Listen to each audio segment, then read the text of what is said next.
Welcome to the replay viewers. Welcome to the live broadcast. This is Janice Temple, founder of World Black History on Periscope. Turn this. And today we are at the African Burying Ground. Hi, Wusa Thoughts. We're at the African Burying Ground in Portsmouth, New Hampshire. Hi, Animate Peace. Hello, how are you guys? Thanks for the hearts. I'm going to show you around in a minute. And this burying ground is in honor of those forgotten. I stand for the ancestors here and beyond. I stand for those who feel anger. I stand for those who were treated unjustly. I stand for those who were taken from their loved ones. I stand for those who suffered the Middle Passage. I stand for those who survived upon these shores. I stand for those who pay homage to this ground. I stand for those who find dignity in these bones. Jerome Meadows, artist and sculptor. And so share this out. I'm going to show you the memorial here. So this is a court. We're going to go over here. Thanks for the hearts, guys. Please share, please share. So this is the African Burying Ground Memorial in Portsmouth, New Hampshire. And this is the front of it. Thanks for sharing and inviting followers with some thoughts. So this is the front of it.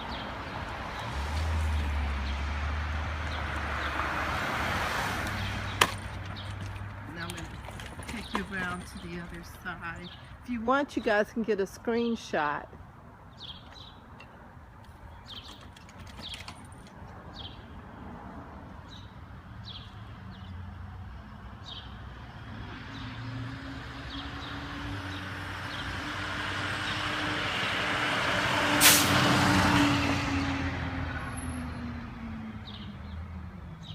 Did you screenshot it? Okay, I'm going to take you around to the other side now of the memorial.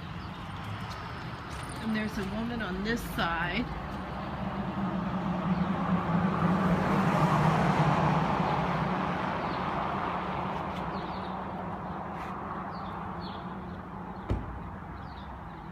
And that's the female. And there's a pathway. And so I'm going to take you to the words here. It says, natives of Africa now forcibly detained in slavery. In said state, most humbly sheweth that the God of nature gave them life and freedom upon the terms of the most perfect equality with other men. We fondly hope that the eye of pity and the heart of justice and humanity may commiserate our situation and put upon the equality of free men and give us an opportunity of evincing to the world. And then over here, there's a monument.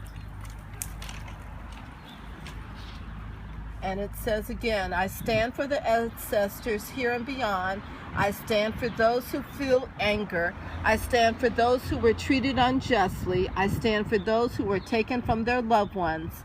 I stand for those who suffered the Middle Passage.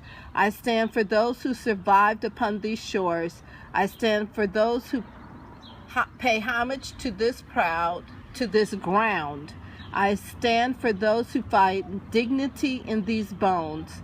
Jerome Meadows, artist and sculptor. The entry figures. The male figure stands for the first enslaved Africans brought to Portsmouth and those who followed. The female figure represents Mother Africa, endlessly straining past the obstacles that keep her from her children of the diaspora. Together, as each figure reaches around the edge of the granite slab towards the other, they physically embody the separation and uncertainty experienced by those brought here as captives, as well as their perseverance. The gap between their fingertips, I have to go on the side, is a reminder of their forced separation and the divisions of the past and justice. The petition line. In 1779, 20 men who had been forcibly brought from West Africa when they were children and were purchased by prominent local families petitioned the New Hampshire legislature for their freedom and for an end to slavery in the state. Quoting phrases from this petition for freedom, the petition line is a visual and historical thread linking the elements of the memorial and putting eloquent voice to those so long forgotten and ignored. Extending from the entry figures through a space of contemplation, the line disappears into the burial vault beneath the plaza. The West African symbol adorning this line is the Nskroma, that means child of the heavens, and is an icon of guardianship. Okay, so that's an icon of guardianship. That is the Nskroma. Burial vault lid. The Adinkra figure Sankofa, meaning return and get it, learn from the past, forms a shield and cover for the burial vault containing the reinterred remains of those exhumed in 2003 and additional partial remains found at the site during preparations for the memorial. Community figures. These life-size bronze silhouettes represent the community of the greater Portsmouth, gathered with resolve to acknowledge, protect, and pay homage to the souls of those remains uncovered in 2003.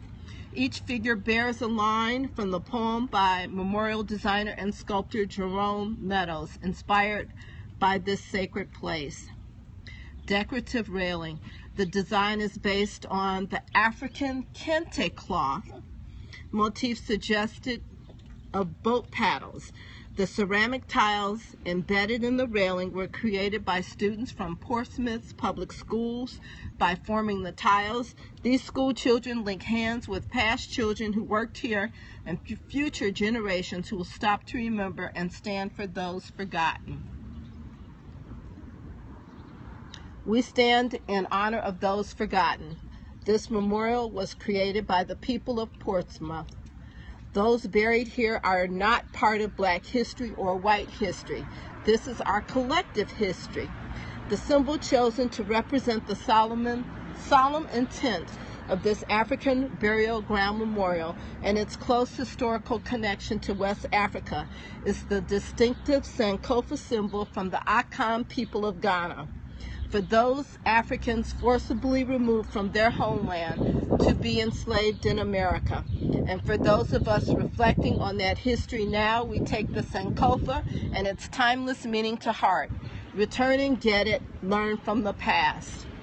The first known enslaved African, a man from Guinea, arrived in Portsmouth in 1645. He was among hundreds of African captives to live in slavery in New Hampshire. Throughout the colonial area, New Hampshire's affluent port town had the largest number of slaves in the colony, up to 4% of the population recorded in the census of 1767. By 1810, few if any people of African ancestry were still enslaved in Portsmouth. Although early town records and other public documents made reference to the Negro burying ground, the memory of the African burying ground and its occupants, which may number over 200, faded as the decades passed. The burying ground was built over and nearly forgotten until October 7, 2003, when a work crew unexpectedly exposed deteriorating wooden coffins containing human remains. Forensic archaeology and DNA analysis confirmed the individuals exhumed as African. Portsmouth began a community discussion about this historic and sensitive site and determined that the space should be restored to sacred ground. The process to create a memorial and to reinterr the disturbed remains began. In the spring of 2015, the remains were reinterred in the burial vault that is the focal point of the memorial.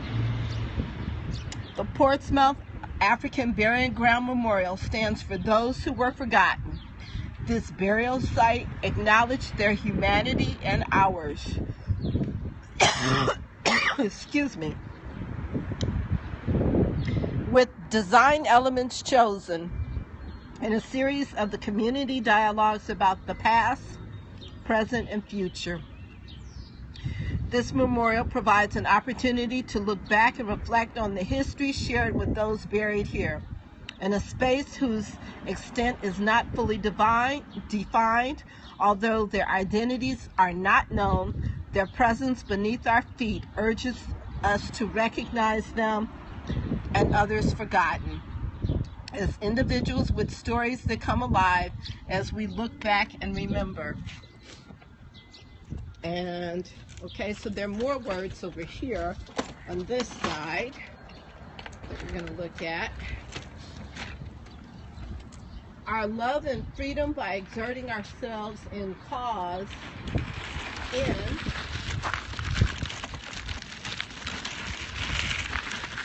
opposing the efforts of tyranny and oppression over the country in which we ourselves have been so long injuriously enslaved, private or public. Tyranny and slavery are alike detestable to the minds, conscious of equal dignity of human nature, that the name of slave may not more be heard in a land gloriously contending for the sweets of freedom. And this is the African burial ground right here. And those are that's the Sankofa, means return to the past. And then there's the Kente cloth symbol. That's the Sankofa symbol. And then these are the images here. The silhouettes. The first one says, I stand for ancestors here and beyond.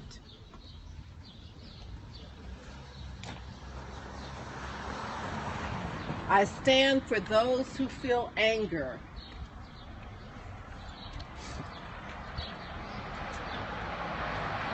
I stand for those who were treated unjustly.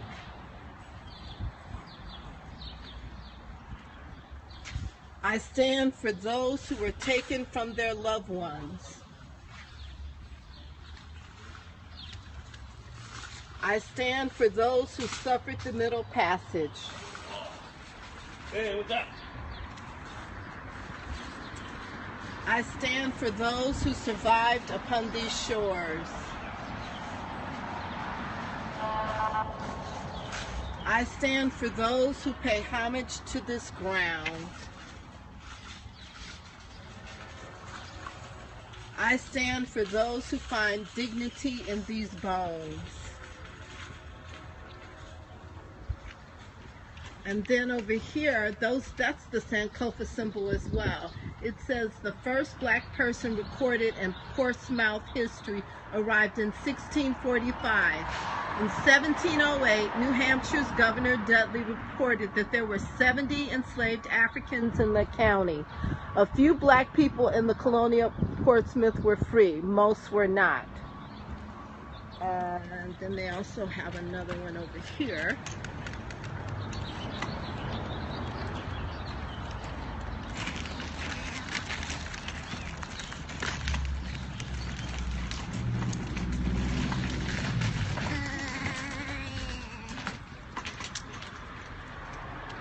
In 1779, a group of 20 enslaved Africans living in Portsmouth households signed a petition to the New Hampshire Council and House of Representatives asking for their freedom. Among the petitioners was Prince Whipple, owned by William Whipple, signer of the Declaration of Independence, African Burying Ground. Isn't that something? And that's the Sankofa symbol. And then there's another one over here. A few more of these.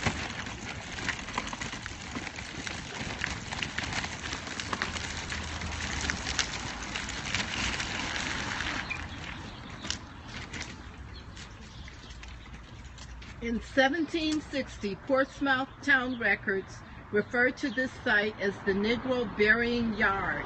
But over time, Portsmouth grew, the African burying ground was paved over, built over, and overlooked.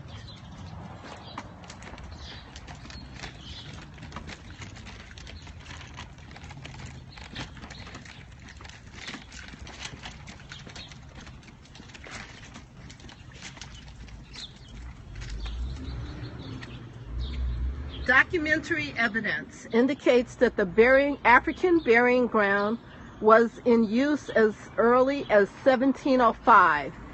This area that is now Chestnut Street was undeveloped parcel on the outskirts of town. African burying ground.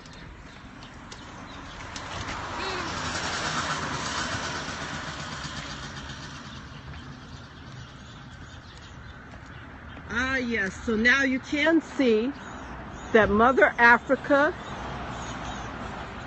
her hand is reaching. Yeah. For the enslaved African kidnapped and taken away. And their hands are reaching for each other. That is really powerful. African Burying Ground Memorial.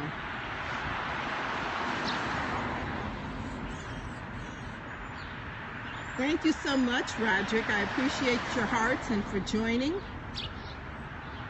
And I'm going to close this out. Do you have any questions, Roderick, before I go? Oh, thank you. Thank you so much.